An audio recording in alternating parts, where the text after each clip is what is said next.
Thank you, Bob. Bill Kearney is my name.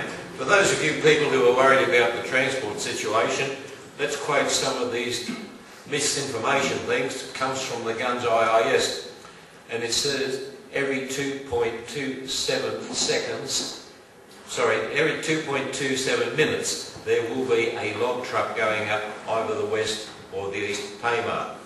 Now that's not fiction, I guess, because Gunns wouldn't tell any porkies, would they? Some of you wondered about our politicians. We really need some ENT specialists here in Tasmania, because in a recent trip overseas to gauge the effect of these pulp mills, Ruth Forrest seems to be the only one who could smell anything. All the other people said, no, there's nothing wrong with them, they're all great. We've got a marvellous bunch of politicians. One of them's called Michael Hodgman.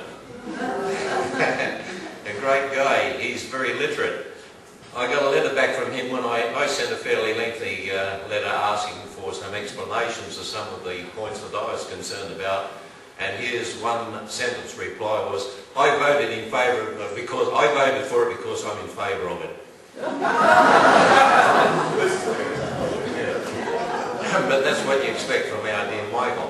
But we've got another fellow here in Bass. I wrote a letter to him. As a matter of fact, a couple of months ago I had a meeting with him, and we agreed to disagree. And in that meeting he said, if I thought there's anything wrong, I'm a family man, if I thought there's anything wrong with it, I wouldn't be in favour of it. I've got to think of my children. Now, in my most recent letter to him, I asked quite a few questions, made a few statements, and I also said I certainly hope that your children do not suffer from asthma, because they might be adversely affected. When I got home about a week later, there was a message on my machine asking me to contact him because he would like me to go in and have a discussion. So I rang up and I made an appointment. And my wife said, what's the betting he will find a way to get out of this meeting? She had no sooner said that than the phone rang and Mr. Gunns, said that he didn't want to speak to me because he just felt sorry for me.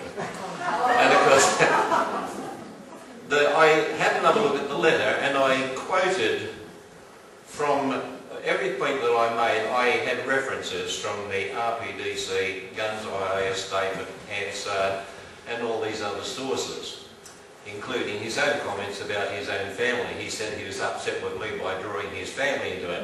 So I was going to remind him that it wasn't me who brought his family into the question, it was he himself.